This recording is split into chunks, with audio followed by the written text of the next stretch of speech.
Bonjour. Les critères conceptuels d'un restaurant sont exigence, passion du métier, professionnalisme, mais aussi fraîcheur des produits, 100% faire maison, la générosité et l'innovation.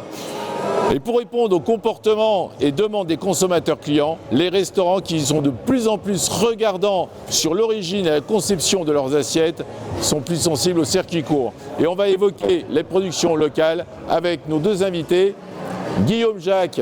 Bonjour Guillaume. Bonjour. Et Philippe Arnaudot. Bonjour Philippe. Bonjour. Alors je l'évoquais en introduction, les produits locaux, ma première question, est-ce que c'est vraiment une valeur ajoutée pour la restauration ? Je vais commencer. Donc oui, c'est clairement une plus-value. À l'heure actuelle, nos clients sont les premiers à la recherche de produits locaux, de produits régionaux. On est dans un secteur très touristique. Les gens ils viennent pas chez nous pour manger la même chose qu'ils mangent de leur région d'origine. Donc ils veulent goûter du terroir, du local, du frais et surtout du bon. Et surtout du bon. Je rejoins tout à fait ce qui vient d'être dit. Aujourd'hui, le local a une grosse dimension sur notre région. Le principe, c'est aussi de préserver notre terroir, de préserver nos producteurs, de défendre nos producteurs. Et la seule façon de les mettre en valeur, c'est d'avoir un échange avec nos clients et surtout de rassurer notre production. Alors, si je vous dis de la terre à l'assiette ou de la fourche à la fourchette, ça évoque certainement tout ce que vous êtes en train de m'évoquer. Mais est-ce que c'est pas compliqué? Et là, je m'adresse plus à vous, Philippe. Est-ce que c'est pas plus compliqué aujourd'hui en matière de logistique de trouver le producteur local et qui puisse effectivement assurer le service auprès du restaurateur qui va commander? Parce que si je me mets à la place d'un restaurateur ou d'un producteur, et plutôt d'un producteur d'ailleurs, je vais dire, c'est bien rigolo, le restaurateur, il veut 2 salades, 1 kilo de tomates, et ça va me coûter plus cher en déplacement qu'en production. Alors, c'est une très bonne question. Ce qu'il faut regarder, c'est un ensemble. L'ensemble, c'est le groupement des produits qu'un restaurateur peut commander. L'ensemble, c'est sur la durée qu'un restaurateur doit avoir comme application chez nous. Le but de tout ça, c'est de faire comprendre à nos producteurs qu'il ne faut pas qu'ils s'isolent. On est là pour les défendre, on n'est pas là pour leur faire comprendre qu'ils doivent travailler seuls. Notre relation, un producteur n'est pas là pour livrer. Un producteur est là pour produire, il doit rester dans sa ferme, il doit défendre sa ferme, il doit défendre ses produits. Et à travers ça, nous, on lui apporte une logistique. Alors une logistique amont et aval. La logistique amont-aval, c'est qu'on va aller chez lui, chercher son produit, l'identifier, parce qu'aujourd'hui on a fait une marque qui est Poitou-Charentes, et c'est bien pour l'identifier au cœur de nos régions, et nous on va la distribuer. Après il faut faire comprendre ça à nos amis les restaurateurs, que ce soit surtout restauration commerciale, et plein de restaurateurs commerciaux défendent ces valeurs-là. Et c'est à nous de les amener et de leur faire comprendre qu'on est là pour faire une tripartite. Donc vous n'avez pas qu'un rôle logistique, vous avez aussi un rôle pédagogique, d'explication et d'apporteur de solutions. Tout à fait. On a ça. On a surtout un rôle d'accompagnement à l'amont et à l'aval. Il faut que ton restaurateur comprenne ce genre de langage. Vous êtes quand même interpellé, Philippe, excusez-moi de vous couper, mais est-ce que vous êtes interpellé par les restaurateurs pour pouvoir trouver des solutions? Bien sûr, on est interpellé au quotidien, on nous demande d'où arrivent nos produits, comment chez nous ils sont exposés, comment on les met en valeur, et cette marque Poitou-Charentes que nous avons mis en place nous rassure énormément. Avec beaucoup aujourd'hui de nos producteurs, on travaille à 100% avec eux, on s'engage à longueur de l'année. Et ce qu'il faut comprendre chez un producteur, c'est qu'il a une gamme très étendue. Et la diversification de nos clients fait qu'on peut prendre toute sa gamme. Quand je dis on peut prendre toute sa gamme, c'est qu'on peut prendre tous ces produits qui sont un petit peu biformes, tous ces produits qui sont recherchés parce qu'il faut des formes bien particulières sur de la restauration, et tous les calibres. Et c'est là où il faut rassurer notre production. Ouais, d'accord. Sur la partie justement engagement, le restaurateur, on le lit, on le voit, on l'entend, les restaurateurs s'engagent aussi dans une vraie démarche, j'allais dire de durable. La restauration durable, c'est pas un effet de mode, on le voit, ils sont quand même sensibles à ça. Le discours d'un fournisseur comme Philippe Parnaudot, Denis Fruits auprès des restaurateurs, c'est quelque chose que vous entendez, vous, auprès des restaurateurs de l'UMI, de votre syndicat? Alors c'est tout à fait quelque chose qu'on entend. Alors on l'entend d'autant plus que c'est aussi une volonté de nos clients.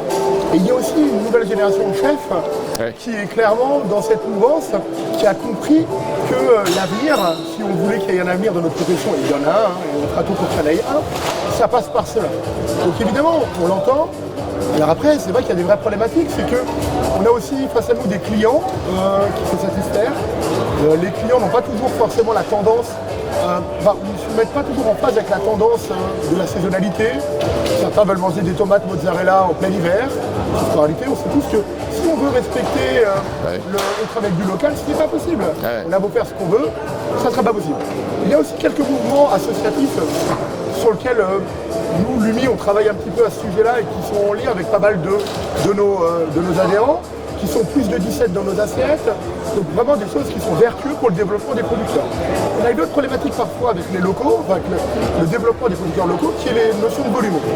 On est dans une démarche, on est dans un territoire où il y a une grosse activité, on a plein de petits restaurateurs, mais on a aussi de gros restaurateurs, et qui ont du coup besoin de volume. Et que la problématique d'un petit producteur parfois, il y en a qui arrivent très bien, mais c'est qu'ils ne maîtrisent pas forcément la production, ils ne l'optimisent pas, ce qui fait que mon confrère qui veut travailler en local, qui a besoin en plein été de 30 kg de tomates d'un coup, s'il en a 20, il va être embêté. D'où la solution et l'accompagnement que Philippe évoquait. Voilà.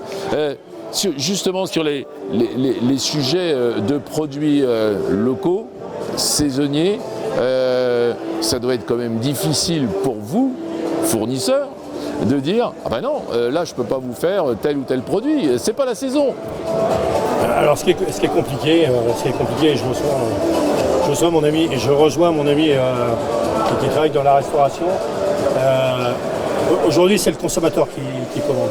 Et on s'aperçoit que les gens demandent d'avoir des produits de saison, demandent à respecter les saisons, mais des fois, dans leur consommation au quotidien, ne le respectent pas. Et ça devient un vrai problème. Ouais. Et aujourd'hui, effectivement, dans le métier de fruits et légumes, on peut trouver tout le temps. Et là, on a un gros travail à faire. C'est pour ça que je te rejoins entièrement.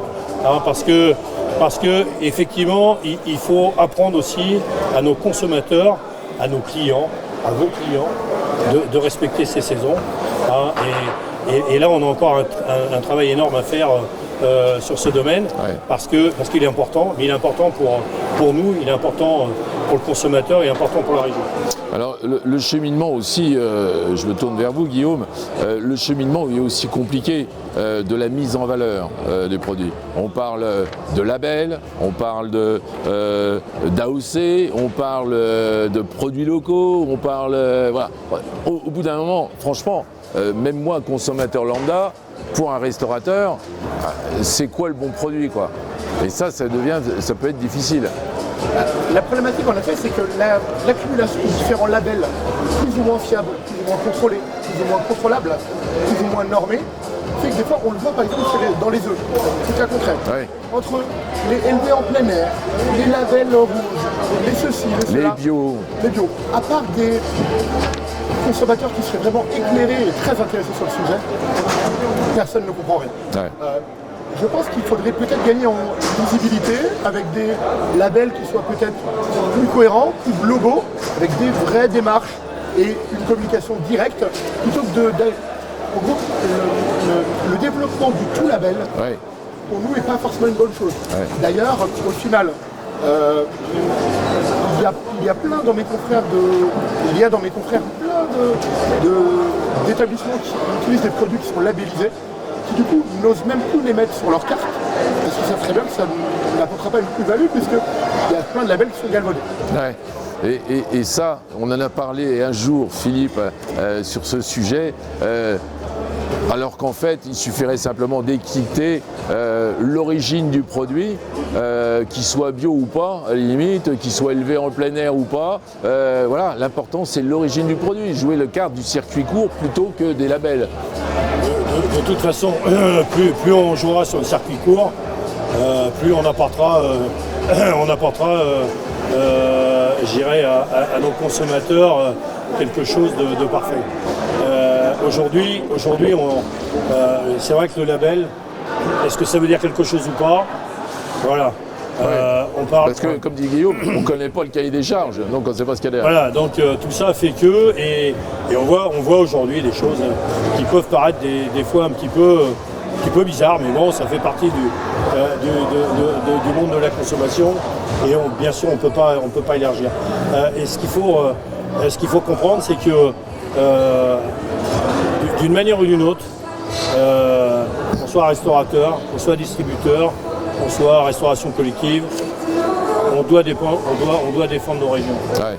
On ne doit pas défendre nos régions par des grands coups de miroir. Ouais. On doit défendre nos régions au quotidien.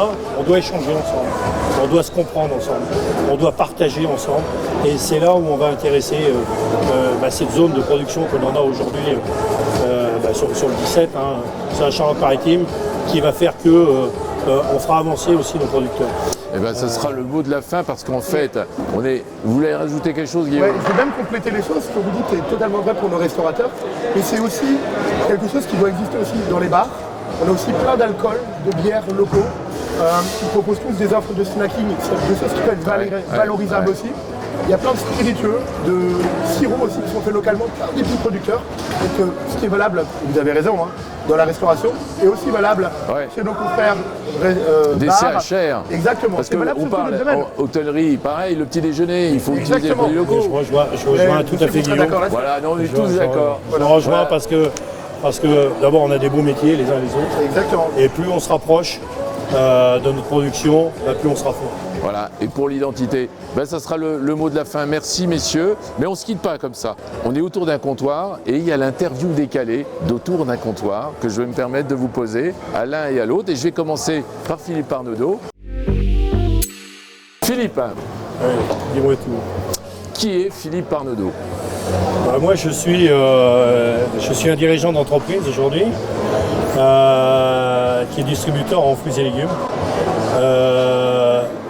Qui distribue dans un premier temps les produits locaux, dans un deuxième temps les produits français. Et malheureusement, quand on ne trouve pas, on écarte et on vient au-delà des frontières.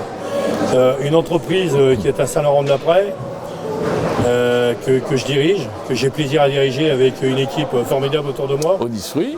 Qui est Onisfruit. Aujourd'hui, une centaine de salariés au quotidien, plutôt 120 sur la haute saison. On a le département du 17. On fait un petit peu le sud. Oui, là on n'est plus à qui est Philippe Arnaudot. Là on est qui est Onisfruit. On est à qui est Onisfruit. Moi je veux savoir qui est Philippe Arnaudot. Moi je suis quelqu'un d'humain, qui est très investi dans la ville de Rochefort. Pour la petite anecdote, je suis président du SAR Rugby depuis le mois de décembre, avec plaisir. Je défends les valeurs de la région. Je pense être quelqu'un de franc, de clair, qui dit ce qu'on a envie de dire, qui n'est pas toujours d'accord. Alors, quelle est votre idée du courage, Philippe? L'idée du courage, c'est qu'il ne faut jamais baisser les bras. Et je dirais, une mauvaise nouvelle, on doit en faire du positif. Qu'est-ce qui vous fait lever le matin? Alors, ce qui me fait me lever le matin, c'est mes clients. C'est mes équipes. C'est tout ce que je vais vivre dans une journée. Je me fais toujours un listing de ma journée. Et quand je finis le soir, je m'aperçois que j'ai fait le quart de ce que j'avais noté. Mais quel bonheur. Quel bonheur. Qu'est-ce que vous respectez le plus? Les gens. Et si vous aviez une baguette magique, Philippe, qu'est-ce que vous changeriez là aujourd'hui? Ce que je changerais aujourd'hui, c'est toutes ces querelles qu'on peut avoir. Toutes ces querelles politiques. de divergence, de non-compréhension, de se batailler au quotidien pour des fois des choses inutiles. Il faut prendre la réalité du temps, il faut prendre la réalité de ce qu'on vit aujourd'hui, et je pense qu'on est dans un pays qui est plutôt magnifique. Alors, on est autour d'un comptoir. Vous êtes plutôt entre amis ou tout seul?